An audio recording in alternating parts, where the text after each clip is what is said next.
What's up, everybody? Welcome to episode 100 of SLC Puck.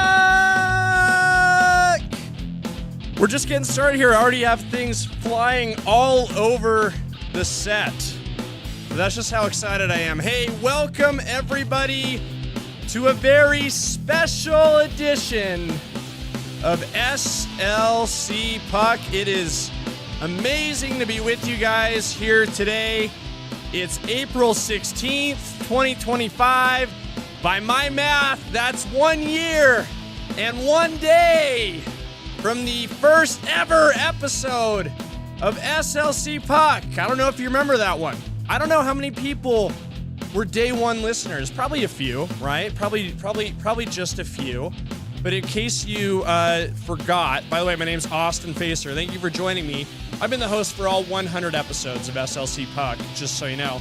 But in case you forgot, April 15th, 2024, I wore this exact same wardrobe for episode 1 of SLC Puck. It was in a basement, much like this one is in a basement, but a different basement. I recorded the first one from where I live in Salt Lake City. I'm not going to tell you guys where, because I know some of you guys want to wear my skin, and make a mask out of my face. I'm kidding, of course. But, yeah, I'll keep that to myself. But here, we're in SLC Puck Studios. It's been the home for SLC Puck for probably 93 of the 90, or of the 100 episodes. So it's pretty cool. This is probably going to be the permanent home of SLC Puck, regardless of how big this show gets. And listen, Joe Rogan, we're coming for you. We're coming for you. You better get ready to give up the crown. That Spotify deal, that $100 million Spotify deal is going to hit so good when it comes in. But until then, here's what I need you guys to do. You can support the show. And, I know I'm missing. Here we go. Here I am. You can support the show by going to slcpuck.shop. There's a lot of great merch there. I have it pretty much at cost, but if you'd like, you can make a donation. It's a great way to support the show.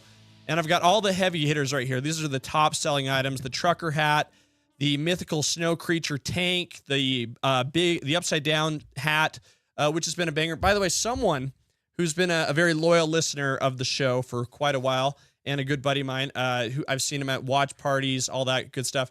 He asked if he could buy my SLC Puck hat off my head, kind of like a game-worn jersey situation.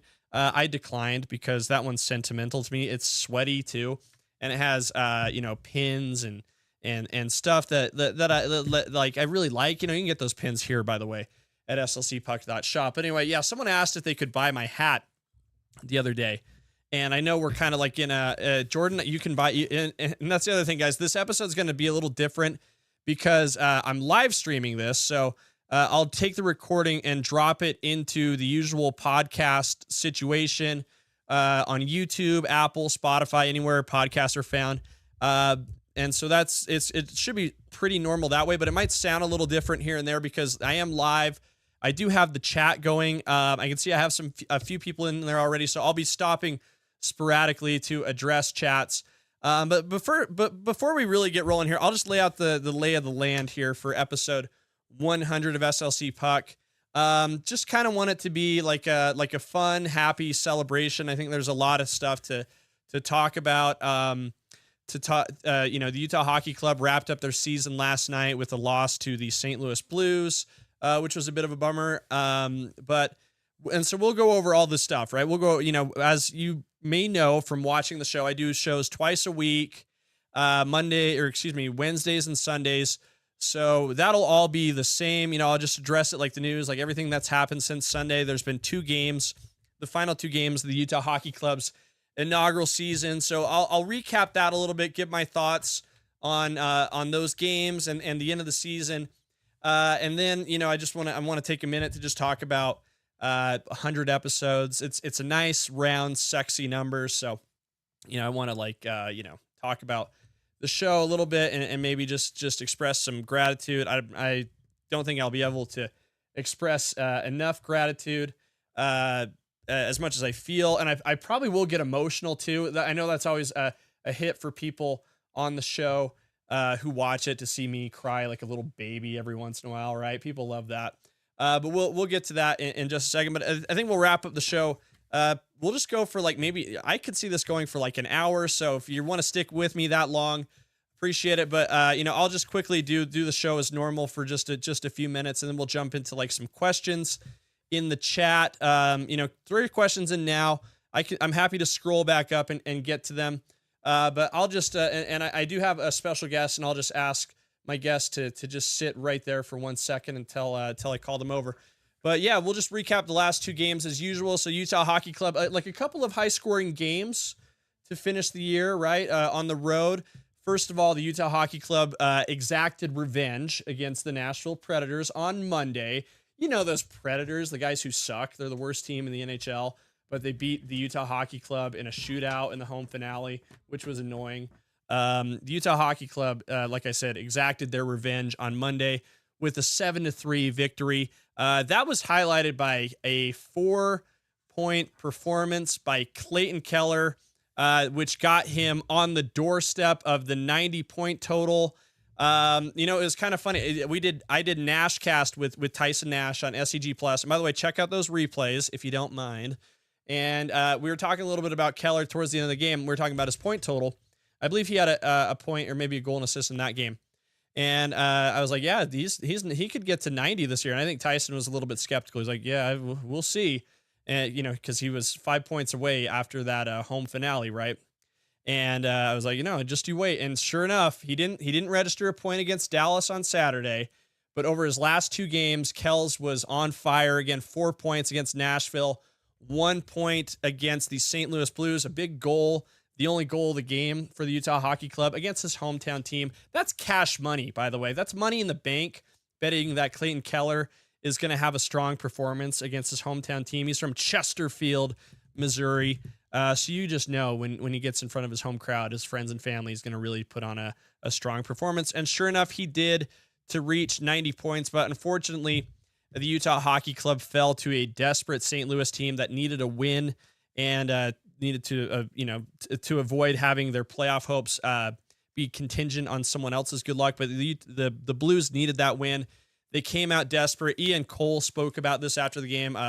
Bill Fraser from the Salt Lake Tribune had a really nice recap of the game. St. Louis came out hungry, desperate. They put up 4 goals very, very quickly on the Utah Hockey Club before Jack Skellington, Clayton Keller scored his goal on a power play. And from there, the route continued, though. St. Louis rolled to a 6-0 win. I think that one of the funny takeaways from that game was Mikhail Sergachev giving the old salute there to the camera, walking off the ice at the Enterprise Center in St. Louis. And I'll tell you what, I actually really like that from Mikhail Sergachev, because to me, like I know it kind of looks like he's being like an a-hole or whatever, like he's being like a poor sport. But I read it a different way. I'm like, this is a dude who clearly hates to lose. He loves to win. He hates to lose. He's won Stanley Cups with Tampa Bay. He's been to the playoffs a bunch. It doesn't feel good to him to miss the playoffs. And so, I think that was just a momentary expression of frustration. And it was hilarious, by the way. I got some good social media content out of that. So you can check that out on my Instagram and TikTok. But, I think probably the story that I think we talked a little bit about, and it was kind of building towards the end of the year, and now the Utah Hockey Club has wrapped up their inaugural season. But Clayton Keller was really tremendous to end the year. And I think, to me, that's a testament to the staff at the Utah Hockey Club, the brass, if you will, the coaching staff, the management. They gave the captaincy to the right guy. And Clayton Keller did all the right things to will the Utah Hockey Club as close to a playoff berth as they possibly could have. The goal for the Utah Hockey Club, let me remind you people, was not to make the playoffs, was not to win a Stanley Cup. General Manager Bill Armstrong, who I had the pleasure of meeting, by the way, and I was very happy about that, stated very clearly, set the expectations right on the money at the start of the year. He said, our goal is to be in meaningful games and have a chance at the playoffs towards the end of the year. And that's exactly what happened. And as I was saying, Clayton Keller was the engine that was driving the boat here, getting Utah Hockey Club on the doorstep of the playoff. Let me just show you his game log here in the regular season. And I really love how they do this on ESPN. They break it down by months. And as you can see here, for the month of April, the games that Clayton Keller played, it was his best month of the year. I think that's pretty easy to say. In 1, 2, 3, 4, 5, 6, 7, 8 games, had 11 points, including 6 goals, 5 assists, just 2 penalty minutes, had 26 shots. And this is the impressive thing: a shooting percentage of 23.1, 3 power play goals, lots of time on ice, 18 minutes per game, 1 game-winning goal. That was against Seattle, that big goal, that other football score, the 7-1 victory over the Kraken at home. That was a Nashcast game as well. But you just see here, I love how they break it down by months here. But April was by far Keller's best month. You could see there was a little bit of ebb and flow to the season, right? I think November was a little bit tough for Kells. Had just 1 goal that month, with 11 assists, was a -5 for that month. Shooting percentage was just 4%. So he really struggled in November. Maybe he was just nervous about spending his first Thanksgiving in Utah. Like, he wasn't sure what the grocery store situation was going to be. Like, is Harmon's where you want to go to get your turkey? Do you want to go to Smith's? Do you try a Whole Foods? The Whole Foods at Trolley Square is really good, but it can get pretty expensive, right? I think all those things are weighing on Keller a lot, and being in a new place is that's tough. It's and he probably has to host people for Thanksgiving too. He's the captain. He's got that, I think he has a big house in Park City from what I've heard. So there was a lot on Keller's mind at that time. December got a little bit better for Kell. He shot a lot better, 16.7%. Had 15 points, 6 goals, 9 assists. January was a better month as well. 19 points for Kell, shot 14.7%. Again, another double-digit month in February, another double-digit month in March. But I would say April, considering they only played 8 games, that was his strongest month. And I think you saw that on the ice. Utah went 6-2-2 in its last 10 games. They had a chance. They were playing in meaningful games through game 78. So they really did have a chance. We're going to just hop over here to the standings really quick. Utah's going to finish 6th in the Central Division in the Western Conference with 89 points. That's a 12-point increase from when this club was playing as the Arizona Coyotes last year. I don't know if you guys knew this, but because I know a lot of you guys haven't been paying attention, but this team played as the Arizona Coyotes last year. There was a whole ordeal. They played in a little rinky-dinky arena, right? All that. We talked about this episode 1 of SLC Puck. But they made a 12-point jump is pretty huge, especially when you're considering I think this was actually a very challenging situation for a lot of guys on the Utah Hockey Club to be uprooted. They had to, completely change their lives within a span of a few months, find housing, get used to driving on I-15, 215. What the heck's the difference? I got to take 215 to get to the Oval in Kearns. What's going on? And then I-80 from Park City. And then you make the change to I-15 to go down to the Delta Center. It's very confusing. We get it. And we know at the start of the year, the team was very, I guess, I don't know if nervous is the right word, but I guess they weren't in the right mindset to be successful at home.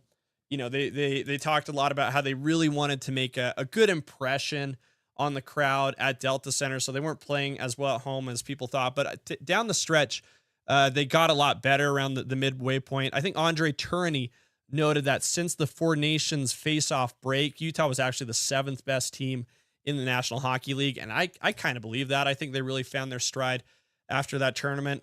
I think it did help that Clayton Keller was probably a little bit frustrated that he didn't get to be a part of the pageantry and the excitement and the fun.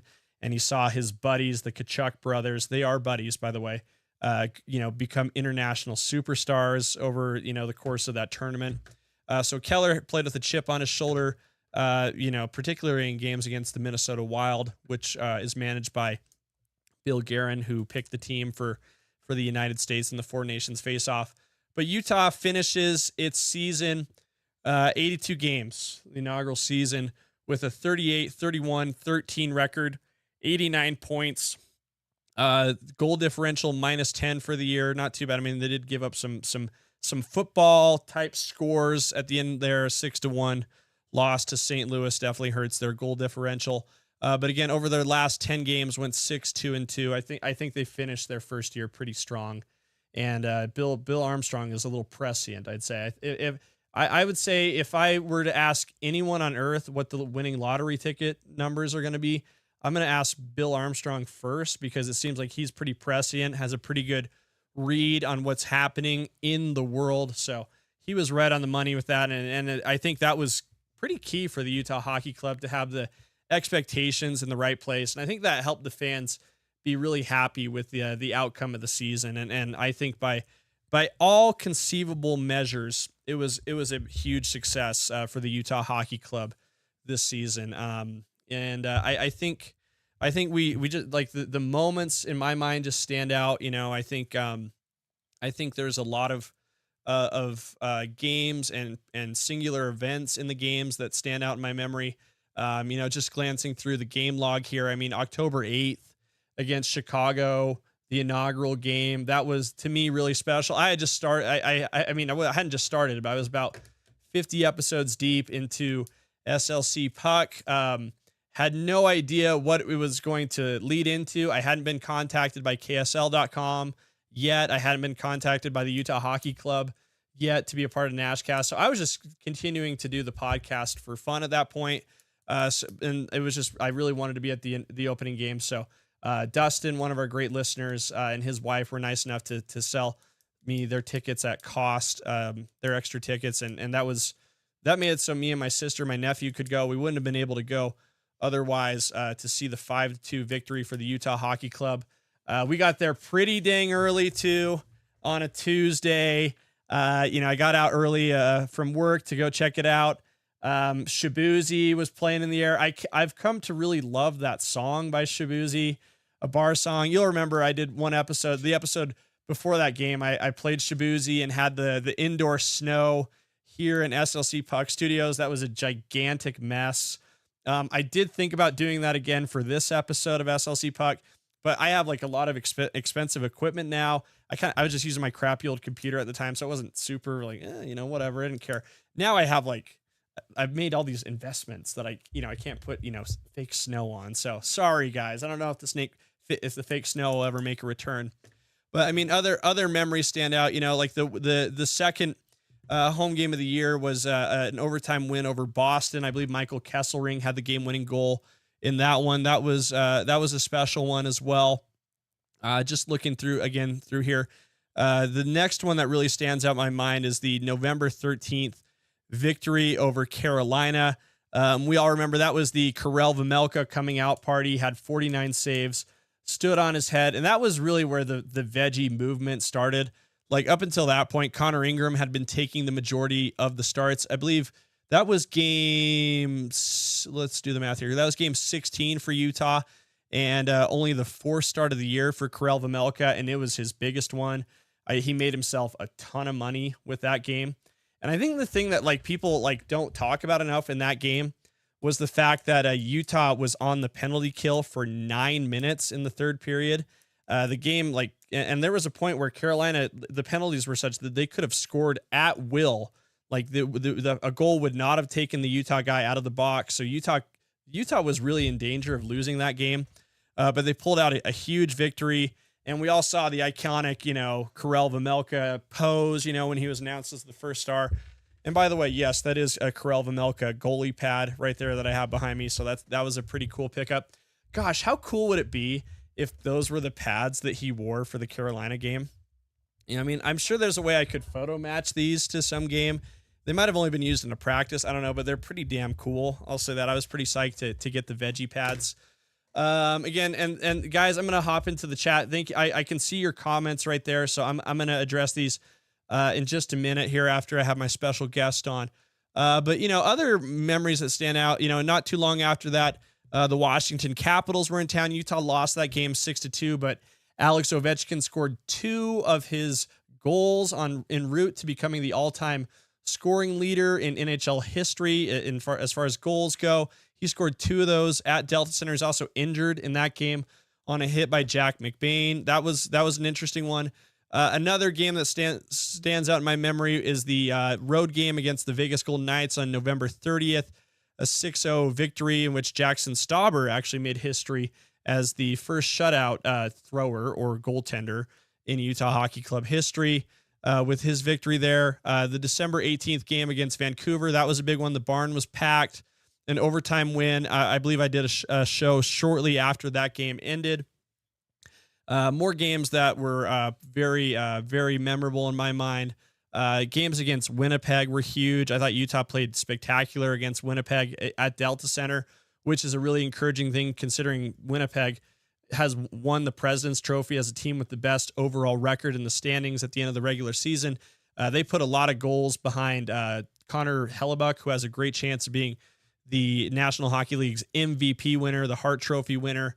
We'll see how that shakes out. Another big one, the February 4th overtime win over Philly when Gunnar gets his OT goal right at the death of the game. That was very exciting. More wins over Vancouver in February. Tough losses as well. Losses to Anaheim and San Jose in overtime, I think, were very costly to the Utah Hockey Club. They also lost an OT game at Chicago on March 7th. And we'll do a full post-mortem on this, guys, later in the year. Silver Whale, thank you. I love your name, by the way. I'll get to your question here in just a minute. And you have more questions, guys, go ahead and throw them in the chat. But more memorable games. The April 1st win against Calgary was huge. The Utah was in the thick of the playoff race at that point. That was an important win, as was the win over Winnipeg on April 5th, the 4-1 win. Again, they really showed Connor Hellebuck what was what. And I think the other one that really stands in my mind was the April 10th loss in a shootout to the Nashville Predators, last game of the season at home for the Utah Hockey Club in their inaugural season. But so much gratitude and happiness felt in the building. That was a Nashcast night for us. So that was a ton of fun. And so, here we are.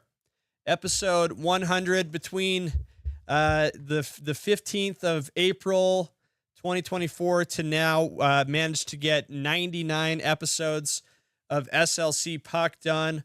That was pretty, I know it seems like a lot, but it really did fly by.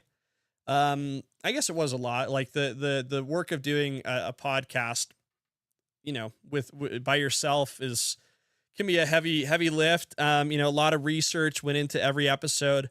I tried to make every episode good, if not great, maybe just have like a funny visual quirk in every one of them. I mentioned we did indoor snow. I ripped my shirt off and exposed my chest a couple times. Thank goodness I've been going to the gym a lot more in the last couple of years. But sitting here, episode 100 is pretty awesome, pretty fun. A lot of people I need to say thank you to. Probably the biggest ones more than anyone are my mom and sister, for their support. I don't do this alone. Like I get a lot of help from my mom and sister. They help with props, with ideas, with support, with the space in my mother's basement. I somehow convinced her that like I needed to occupy this space as a podcast studio, and it's a big mess sometimes, and I really do appreciate my mom for that. And my sister, I joke that my sister is actually the brains behind the operation. She's the CEO, she's the COO, she's the chief marketing officer. She's not the chief finance officer because there are no finances to officiate, but my sister Sammy does a huge amount of work for the show and huge amount of support. All the fun little props are from Sammy. She's extremely creative person. She loves to use the Cricut machine and the heat press to make t-shirts and all this kinds of good stuff that's been used on SLC Puck and on Nashcast and Kevin, my nephew, who you may have seen on the show. He's been a huge part of it too. And you're totally right, Jordan. Family is the best. And I humbly submit that I probably have the best family in the world. I drive them crazy a lot, but they stick with me through thick and thin. So I really do appreciate them. And of course, like I have to, this is where I might get teary eyed. Like I have to give like a lot of credit to my dad. All I've heard the last, 12 months now is just how proud dad would be of me. And, Sammy's sitting here with me and her eyes are getting wet. So, I think she knows what's coming, but, I think that's just true. Like, I think our dad would be really proud of us and would be proud of me. And, I think he's still like involved. Like, it's so weird. Like, I'm not, and again, you're going to think what kind of hockey podcast is this? Like what's going on here? But, I don't know. Like, I'm not like a spiritual person usually, like by most standards, but like when my dad passed away in 2023, that kind of, I think helped changed me in a lot of ways. That was kind of like a very, seminal event in my life. And I do kind of feel like my dad is involved in all this and like just making a lot of magical things happen. I don't know how the heck that works. But I do feel that. I have felt that for, oh, Jordan, you're gonna make me tear up. And this Jordan guy's firing on all cylinders here.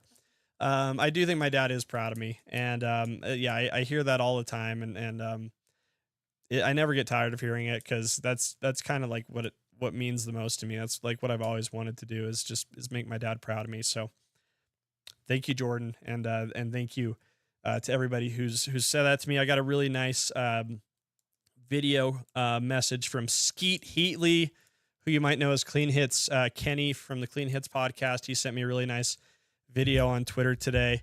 I'm not going to play it because it's a little self-aggrandizing, but really appreciate everybody who congratulated me. The Clean Hits guys have been awesome. It's been amazing to meet all of them in person in Utah. Not all together, but I've slowly collected all the gauntlets, the stones, the Infinity Stone. See, I'm a Disney guy, but I don't know a lot about the Avengers, Marvel. But I slowly acquired all the Infinity Stones for the Clean Hits podcast gauntlet. I think that's what it's called, right? And so that was a lot of fun. I really appreciate Michael Wolf, who does NHL Utah on Instagram and does the Utah Hockey Podcast. He's become a really good friend of mine. The Puck Drop boys have been awesome to collaborate with and to bounce ideas with. And, I have little text threads with all the different podcasts too. It might surprise you guys that we're all kind of friends and we're all cheering for each other. Cole Bagley of KSLsports.com is a good buddy of mine. Brogan Houston, Ryan Miller of KSL.com. I owe him like a huge debt of gratitude, along with Josh Furlong of KSL.com for coming up with the idea to put the show on KSL.com, which was like really shocking to me. Like I think that was probably the moment where I thought like this could be a thing, or that I had a chance of making this work. So that was, I really appreciate those guys for seeing that and making that happen. I'll give a shout out to everybody else on Press Row. Matt Coma's a terrific writer. He does stuff with NHL.com. Chase Beardsley's been coming up from Arizona to cover the team, which is pretty incredible. Belle Frazier, the Salt Lake Tribune, is like insanely talented and really good at her job. So I think the coverage around the Utah Hockey Club is really good. And it's kind of just an honor to be with that group from time to time. And we'll be all together tomorrow for player exits at the Utah Hockey Club. That's going to be a long day. We're going to start at 8. We're going to be at the Delta Center hearing from everybody on the team, giving an interview, and I'll report back on the next episode 101, with what was said in the locker room and all that good stuff. And then we'll do some end of year awards. So, and we'll keep going through the summer. The plan is to keep going through the summer. I promised my wonderful advertiser, Payne Anthony Creative Jewelers and Jonathan's Jewelry, that I would keep doing episodes through the summer, and I like doing it anyway. So, we're not planning on taking any shows off through the summer. We'll find things to talk about, and we'll find ways to fill time and make it interesting and fun. Speaking of Payne Anthony, like I got to just show them a little love right here. They've been a terrific supporter of the show for a few months now. We've been doing this awesome giveaway. It was really important to me when I picked like a sponsor. I wanted my first sponsor to be someone that could really benefit my listeners, and I think we found a really great giveaway, right? So, there's this QR code here. If you're watching, scan it right now. You'll be pretty amazed what happens. I set this up. I was really proud of myself for figuring this out. But you scan the QR code, it'll generate a message in your message app. All you got to do is hit send on that. You'll be in this raffle to win a $250 gift card. We give gift cards away after every episode. We contact the winner, invite them to come check out Payne Anthony Creative Jewelers at Trolley Square or Jonathan's Jewelry in Cottonwood Heights. Get $250 off. And guess what? Even if you don't win the gift card, you get $100 off just for mentioning SLC Puck. So scan this QR code right now. Just leave it there for just a second to give you a chance. I also have it in the other corner, with the whole time while I'm talking. But they've been Payne Anthony Creative Jewelers and Jonathan's Jewelry, they've been terrific partners for SLC Puck. So we really do appreciate that. And if you need more information on the giveaway, just go to slcpuck.com. Anyway, now that we pay some bills, let's get back to the show. And again, really appreciate you guys who have been in the chat. I know I've been ranting incessantly now for 31 minutes, so this is going to be one of the longer shows. I do want to get to your questions. Thank you, Eli. Thank you, Jordan. Thank you, Preston. Preston, I'll get to your question here in just a minute. Silver Whale, I hope I answered your question just a bit. But again, if you guys have any more questions, just throw them in the chat. But I'm going to invite my special guest to come over right now. And yes, I did probably give it away. It's my sister, Samantha. Hi, Samantha. How are you? Hello. Good. How are you? I'm good. Hey, let me... This way. I was like, I got to scan win. Yeah, you got it right over your head. Here. It's like Mike Wazowski. In Monsters, Inc., where they intentionally put everything over his face. I could scoot over a little bit, too. Well, I could do, hey, sorry, you painted. I just did your ad read, so we can hide that for a second. Anyway, so I mean, it's just first of all, I said thank you. So I just want to say it again. Thank you for being a huge part of what we've been doing. Sammy really does make this thing go. She holds me accountable, responsible. This is now what I do full time, is try to scrap this together. And Sammy's been super helpful at watch parties and everything we do together. So, and we've just been having fun together. It's just fun. It's just fun. It's just this has been really good for us and good for Mom, I think, and good for Kevin. And, I think Kevin ended up going to 10 games this year. Oh, wow. Lucky little guy. Yeah.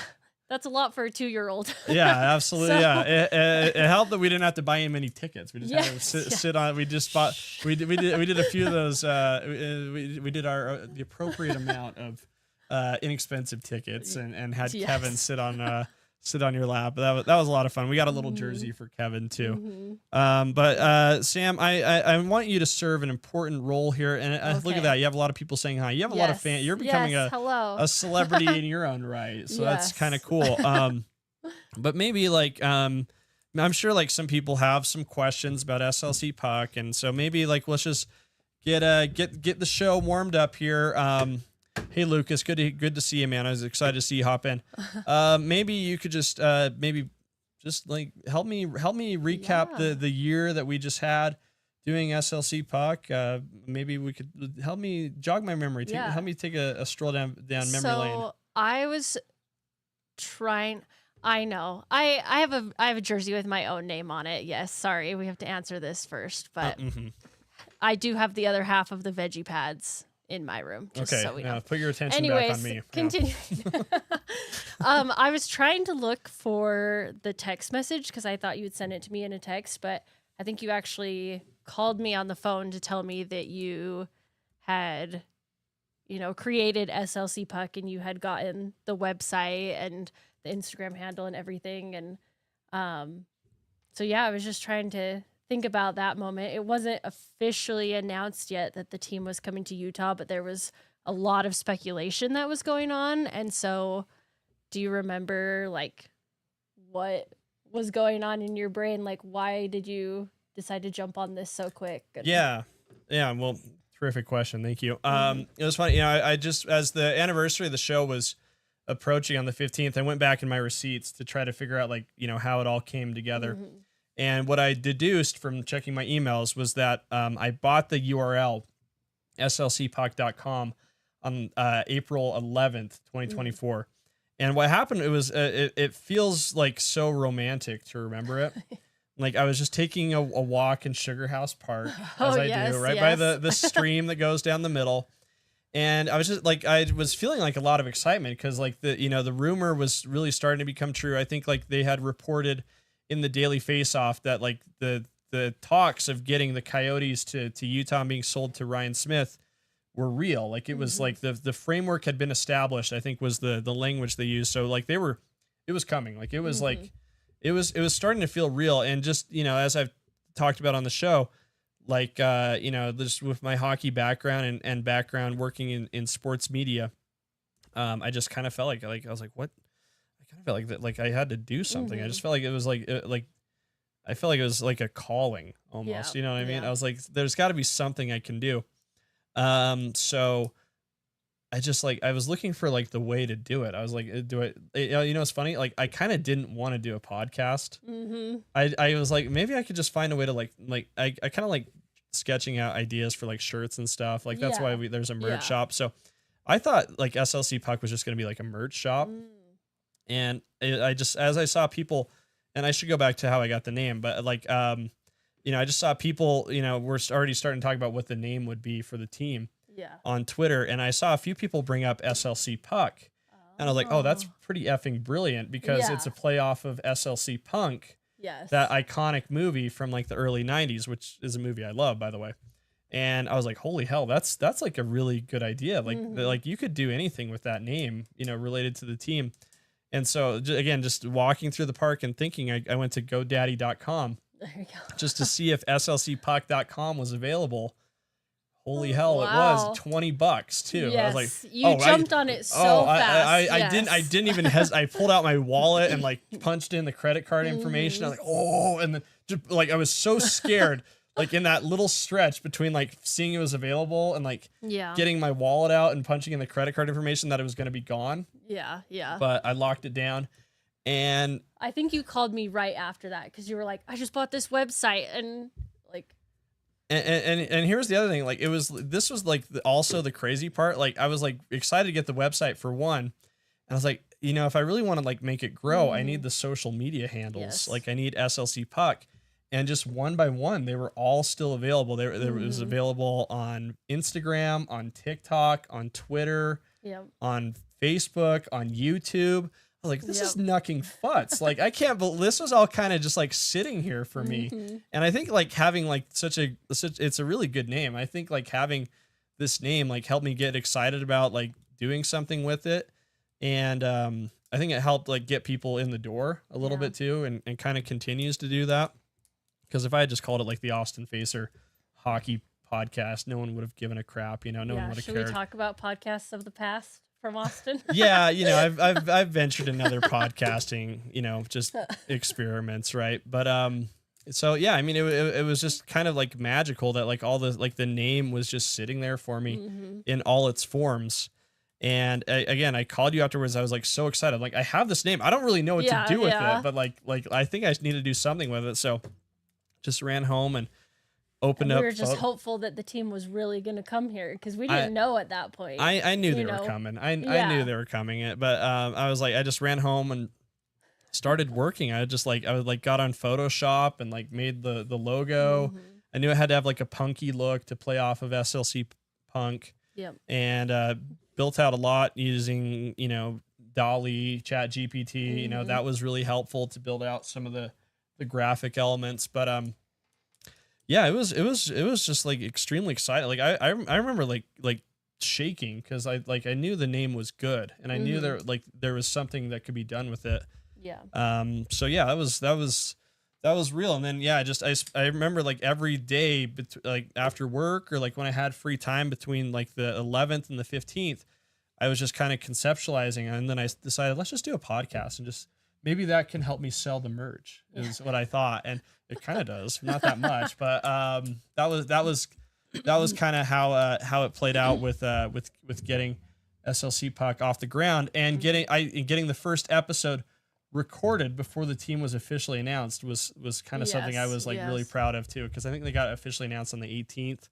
SLC Puck's first episode was the 15th, so the show is actually older than the team, which is something I'm proud of. Yeah.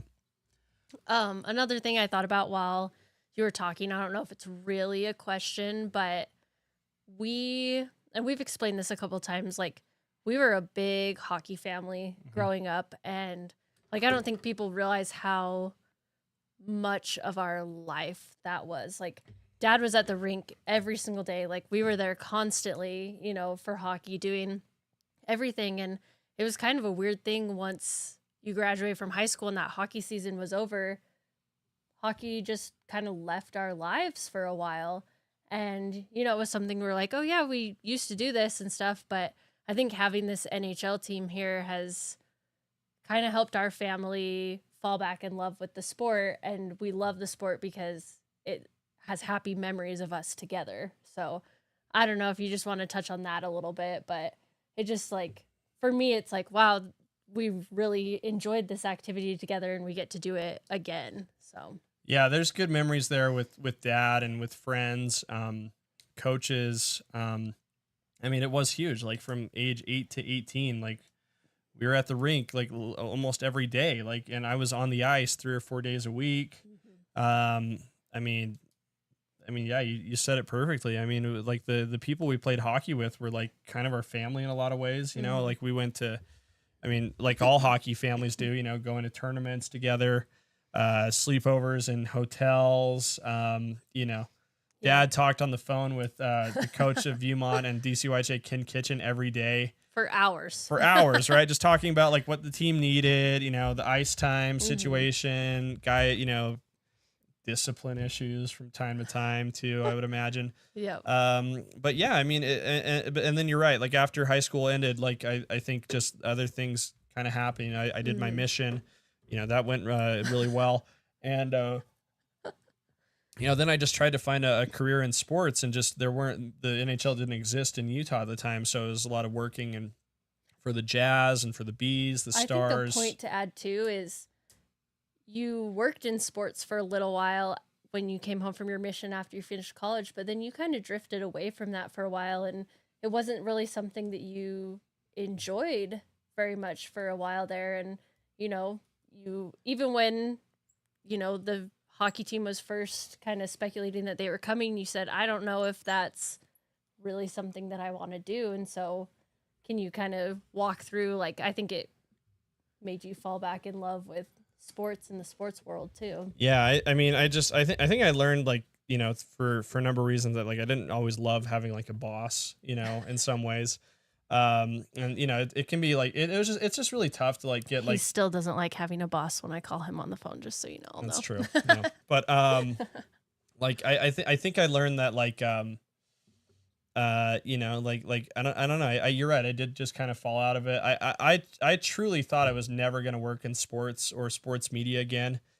Cause after my work with, all the teams I've mentioned and working for local media outlets, like I was out of sports just for a number of different reasons. And again, like I thought I was never going to work in sports again. I thought I was going to get this public relations job at an ad agency and just do that for the rest of my career. But, yeah, just doing the show and like the shocking amount of people who liked it, and the fact that I was like just willing to do it, like, however, you know what I mean? Yeah. I thought just how I thought would be fun or funny and still like a little bit informative, brought me back into it in a big way. Mm-hmm. And I think had I done like a show like this, reporting to a boss or like, trying to do it like by traditional media standards, I don't think the show would have been as enjoyable or probably not even as successful. Yeah. So, I think I just kind of got lucky that I just was available to do it how I wanted. And I think that's kind of made it what it is. Yeah, for sure. Well, you kind of just led me to my next thought that I had. You've told us from the beginning that you were just doing this for fun. And so what is your favorite part of SLC Puck, or what's your favorite thing that you've gained from SLC Puck? I mean, I've gained everything from this. And you're right. And just to explain why, like all this stuff that's happened to me, is stuff that I did not pursue, which has been kind of weird. It's been like the opposite of like what my sports career approach was, where I was like really approaching getting in the door. I was being like probably a little overly aggressive, and sending emails to Jazz, hire me. Hey, I'm available. Hire me, all this stuff. Never happened. But you're right. I think like just the fact that like this is fun, it's enjoyable. It's pretty organic and authentic. I think like I don't know. I trust myself enough that like I can just explain it in a funny, weird way. And I think people really, really like it. And like things just are like coming my way in like a weird way. Like just like, and I'm just like learning to just like relax and let things happen for me. And it's been like, so doing it this way has been so fun. Like I was shocked when KSL.com asked if they could post the show on their website to legitimize it. Nashcast someone just reached out to me about that. And then just all the other like stuff that's happened, like the brands, that have come my way to like work with, it's just kind of just happened naturally. And like, again, I think it's just because it's just been fun. Like it's not forced. It's not trying to be anything it's not. It's just it is what it is. And it's been really, really crazy to watch that. Did I answer your question? Yes. Okay, good. I was like, Yes. Sometimes I just like rant. Well, you're coming up on 52 minutes, so maybe we should go through the chat. Okay. Questions. The first one: do you ship to Texas? Jordan, yeah, I believe they ship anywhere. I'm not. I'll have to check what the furthest order I've sent away is, but I should be clear. Like the SLC And Puck they shop ship from the U.S. Just if you're worried about things. Yeah, I don't have any of the stuff on hand. I just found a company that does print on demand where they just make up the single product that gets ordered, just that one copy of it and send it to whoever ordered it. So that's been nice because I don't have a place to put, a million hats that I'm not sure are going to sell or not. So that's been kind of a nice. So yeah, we can send it to Texas. No big deal, Jordan. Someone says you should do 24-hour live stream. That could be fun. A day in the life of Austin and just. I guess. Yeah. I mean, What if you just kept it live like while you're sleeping? Yeah. That's like kind of like a big trend that I read about. Like the people who like sleep on Twitch and like they have like their room rigged. So like if people make donations, like the sirens will go off or like water will fall on the person. Like I should rig the room like that in a way. Just where Except like the way that you sleep, you like your mouth is open. You're like. You've seen me napping on the couch a lot. That's how you know that. Yes. Yeah. Mm-hmm. I am a snorer. Sleep apnea. What can I say, guys? Yeah. Yam Yams stay or go. I hope he stays. I believe it's talking about Kyler Yamamoto. Yes. I'm not sure. I think he's a little too small, is my guess. I think this team wants to get bigger and a little bit heavier next season. I think there's going to be. They're going to have to make some decisions like who they want to bring back, who they don't. I don't think we'll see this entire team come back. I do like what I saw out of Kyler Yamamoto, but I think he's a little bit redundant with certain guys on the team. I think like Michael Carcone plays like a very similar game. They're keeping Liam O'Brien on the roster for a few years. He signed a 3-year deal after getting the place buzzing last April. So I think Yams is going to be one of those they're gonna make a decision on, and I'm not sure he'll be back. For sure. What are we going to expect to see from here until next season? You touched on this a little bit, but just kind of any summer plans right now? Or just you'll like still be doing twice a week. Yep, still do it twice a week. Just a mad scramble really to fill time and still make it fun. We'll find different ways. But I want to experiment with like, doing stuff with like the video game or like, we'll cover the Stanley Cup playoffs and there's going to be more news for the Utah Hockey Club this summer, right? Like I think we're going to know what the team name is within 30 days. Yeah. Honestly, I think we're going to know that before the NHL draft. So that'll be something we cover and talk about. Again, I know next question, right? What's going to be, my guess is Mammoth, but it's just a guess. That's really what I think it's going to be. It's either that or Utah Hockey Club, and I tend to think that they're going to pick Mammoth as the name. But then we'll do the draft, and we'll look at the schedule when that comes out, and I think that we'll see like a flurry of moves as well on the roster, and try to just get some guests, virtually. I talked to a lot of the folks who do this in the media. I'm sure we'll get Tyson Nash on at some point as well. But just keep on going. No, this is what I do now. So keep keeping it going. The Delta Center officially closes. Their last event is on Friday, so we'll have some renovation talks. Yep. What the new seating arrangement will look like. Yeah, good call. Yeah. Okay. Who is your pick for the Stanley Cup this year? I don't, it's going to be interesting. I think some teams are going to have to learn how to play in the playoffs, I think the Jets are probably the sexy pick, right? Cause they have the best record. They have the best goaltender, but, Hellebuck didn't play very well in the playoffs last year. They got bounced by Colorado early. I think Colorado's a really dangerous team. I think they're starting to get healthy at a good time. I really like their lineup from top to bottom. Gabriel Landeskog, who's their captain, who's been out for a couple of years, has just now been reactivated to the NHL. So I think he's going to play an important role. Colorado is going to be a really interesting team to watch. But, I think the Florida Panthers did a lot to make their team better. Seth Jones, Brad Marchand, guys like that. So I wouldn't surprise me to see Colorado, Florida in the Stanley Cup final. And I think perhaps the Colorado Avalanche might win. Or, maybe this is Connor McDavid's year with the Oilers. I think he's eventually got to get one. So, but I kind of just have this feeling that the Avalanche are kind of the dangerous team to watch out for.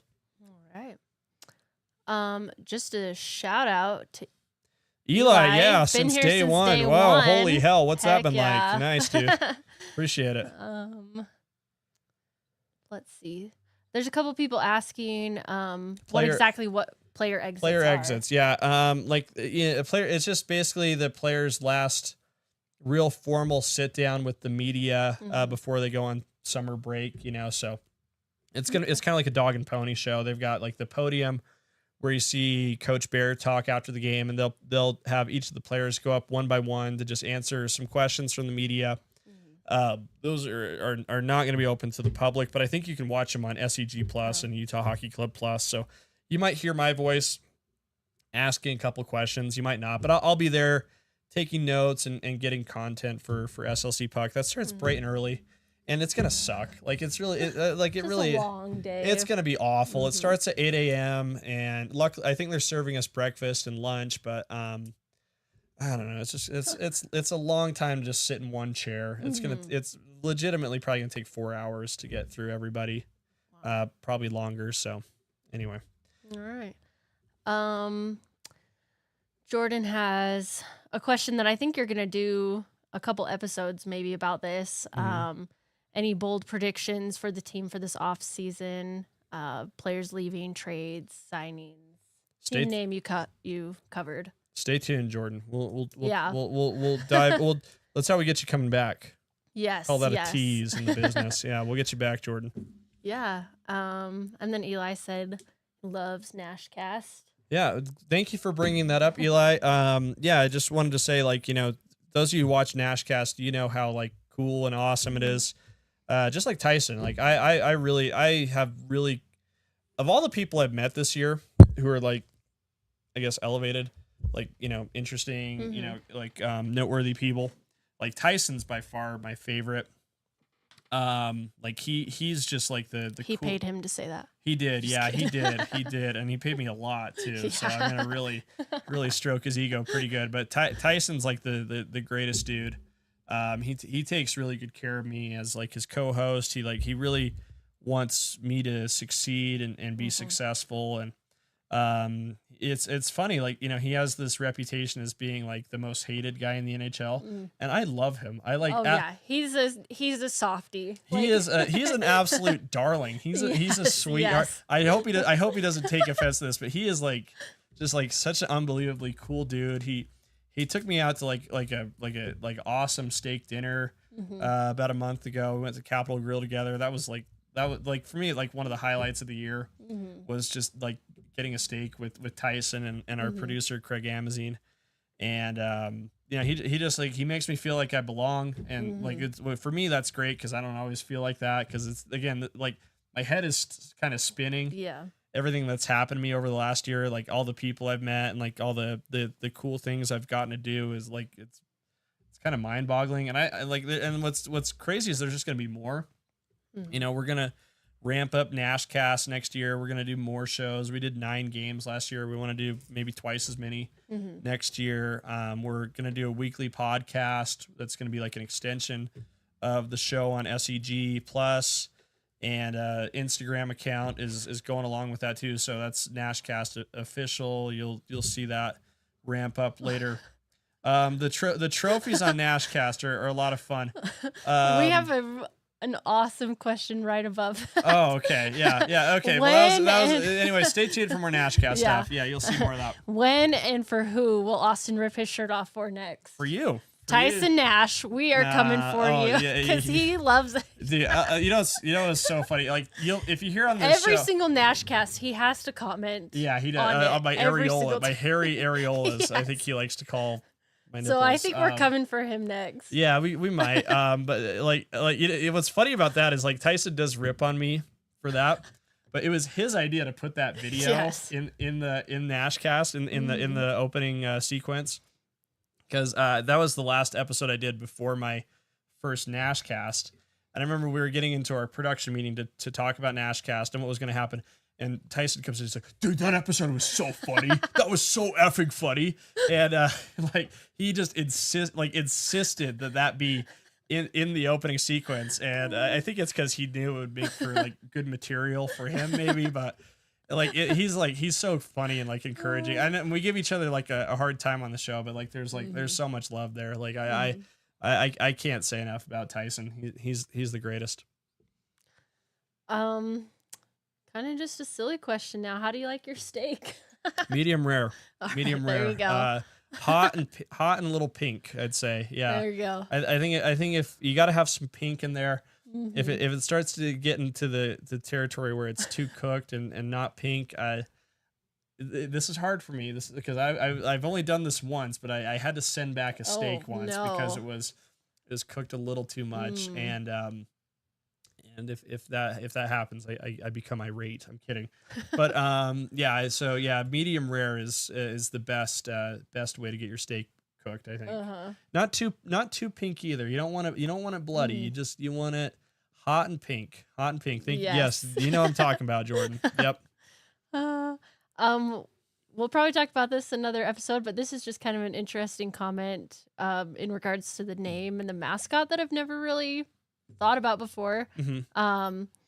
So if our name is a mammoth, would you prefer the mascot to be a mammoth or a caveman that carries a wooden club around in honor of the fan base being called the Clubbers? Why not both?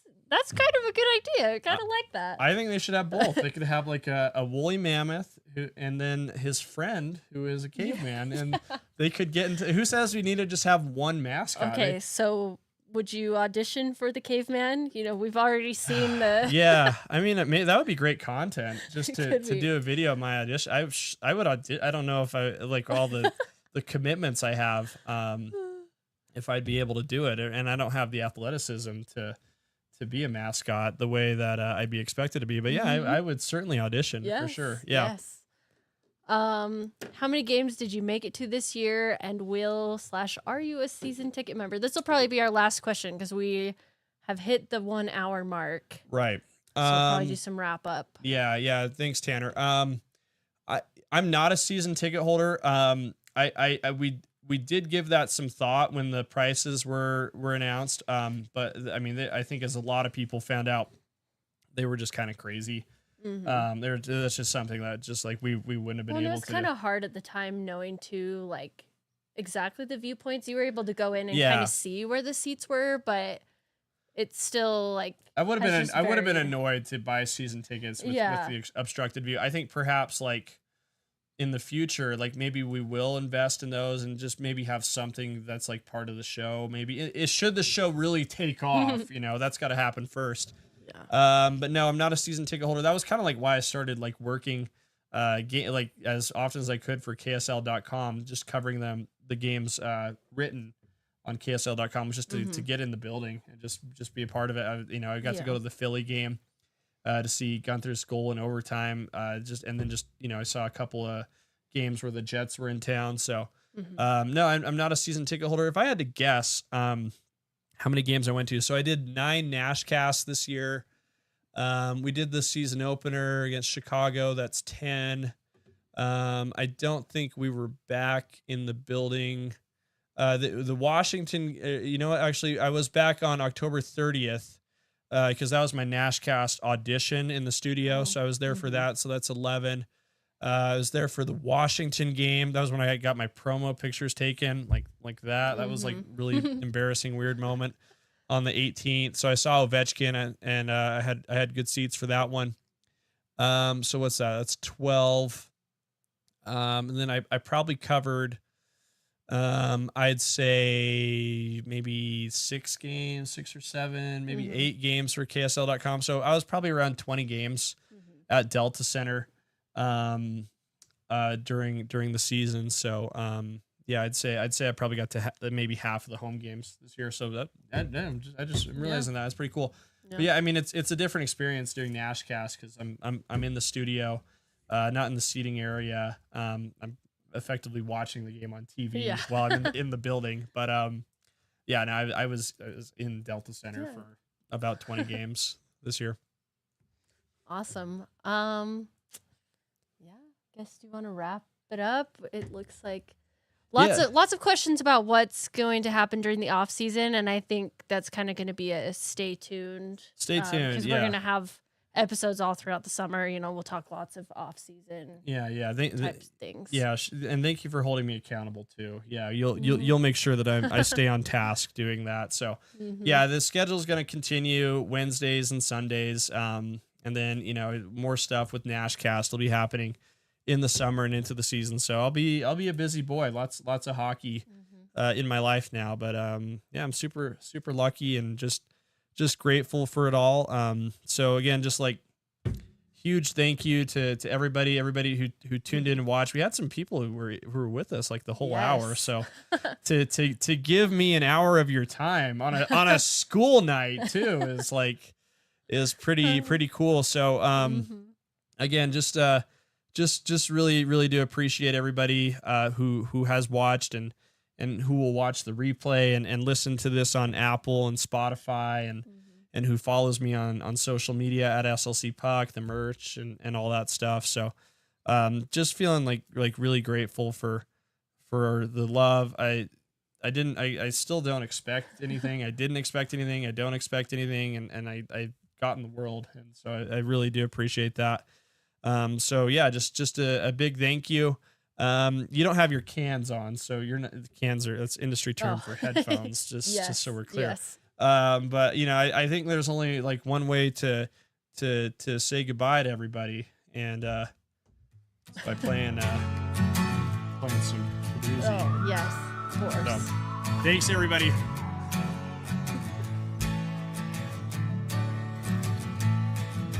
My baby born a Birkin. She's been telling me all night long. Gasoline and groceries, the list goes on and on. This 9 to 5 ain't working. Why the hell do I work so hard? I can't worry about my problems. I can't take them when I'm gone. 1, here comes the 2 to the 3 to the 4. Tell them bring another round, we need plenty more. 2 stepping on the table, she don't need a dance floor. Oh my, good Lord. Someone pour me up a double shot of whiskey. They know me and Jay Daniels got a history. There's a party downtown near 5th Street. Everybody at the bar getting tipsy. Everybody at the bar getting tipsy. Everybody at the bar getting tipsy. I've been boozy since I left. I ain't changing for a chance. Tell my mind I ain't forget.